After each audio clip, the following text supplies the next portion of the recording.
Today, I'm gonna talk about this particular scholarship provided by the university.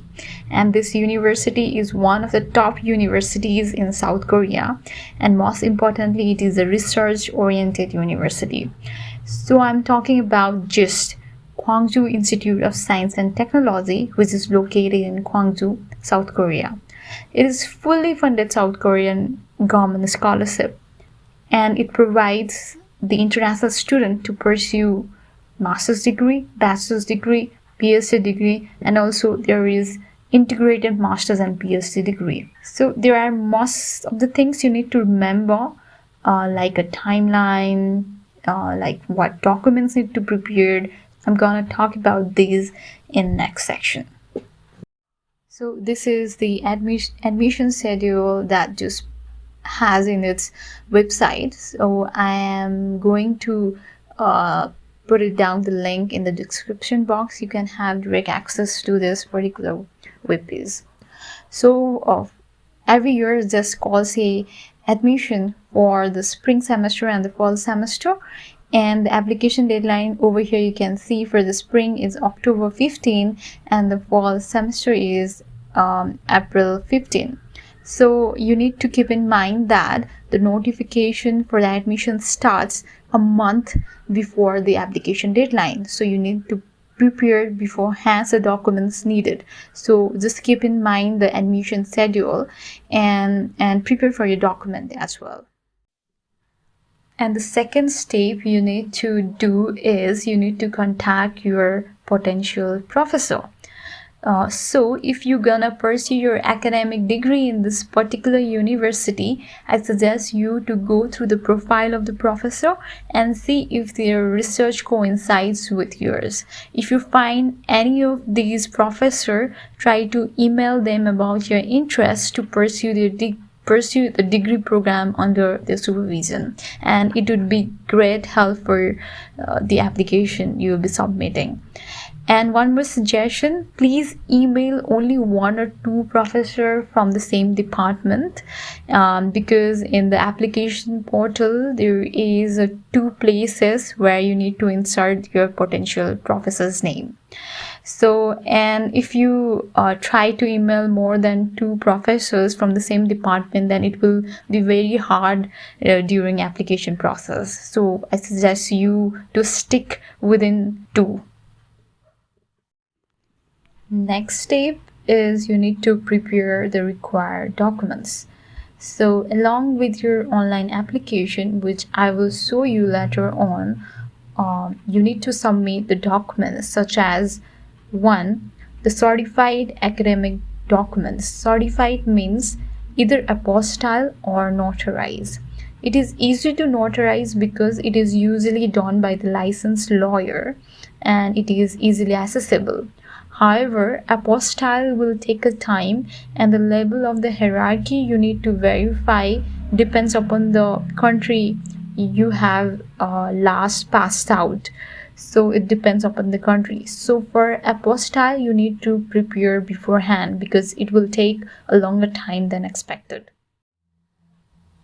The next thing you require is 2 letters of recommendation in the template given by the university.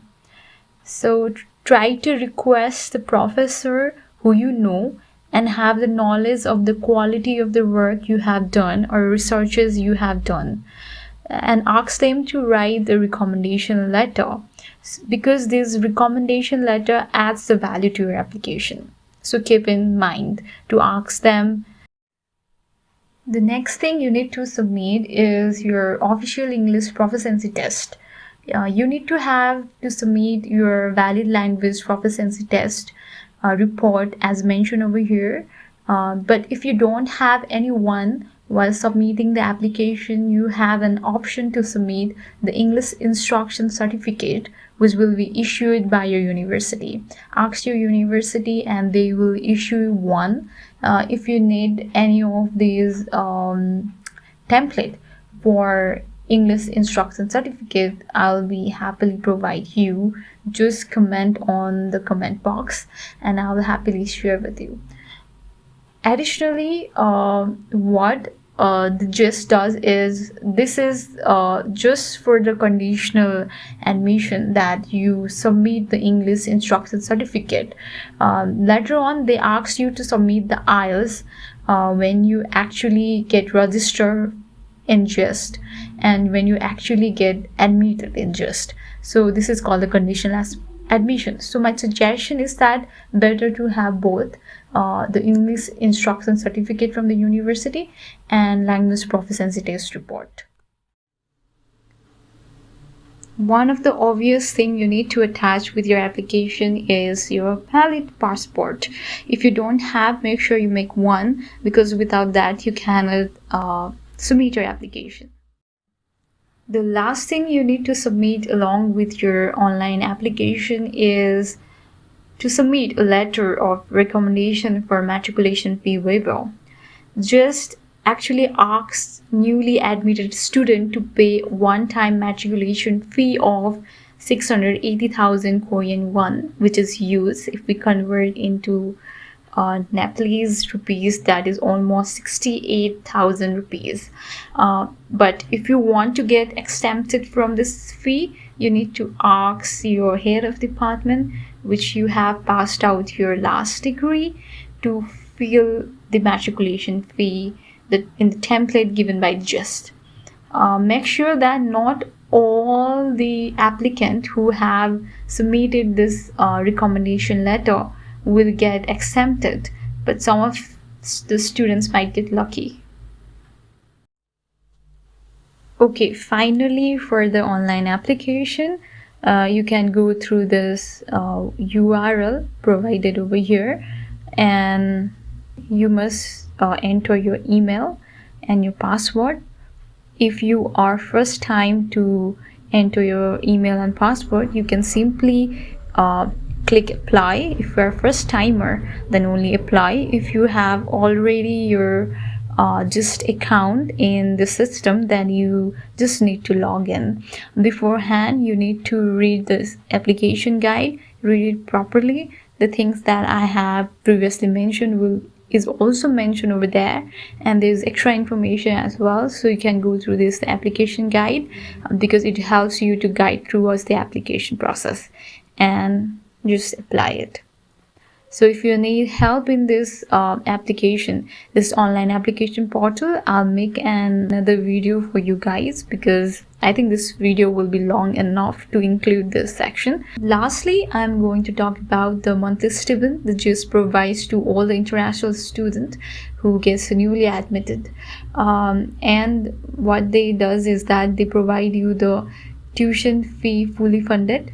You don't have to pay any of this. Only the one-time matriculation fee will be charged. In the name of monthly stipend, you will be given student allowance, your meal allowance, but you need to maintain your GPA, as well as you need to complete certain credit hours in the previous semester. For the research assistantship, here it's given a average income of per student annually in 2019, which is almost a 12 million won for the PhD student and 4 million won for MS student. If we combine your monthly stipend and research assistantship, the monthly stipend for especially for the PhD is above 10 million won, Korean won. So that's it all. You just need to calculate these things to get exact number, but it depends upon your project which you will get involved eventually. But I guess they will provide you around 10 million won. So for the housing, you need to pay for the university dorm, and they will provide the different room type, and based on the room type, your monthly fee and deposit will be cut off from your monthly stipend as well. So you don't need to worry to pay every month your utility charge for housing. So it will be done by the university itself. Just make sure that it will eventually get deducted from your monthly stipend.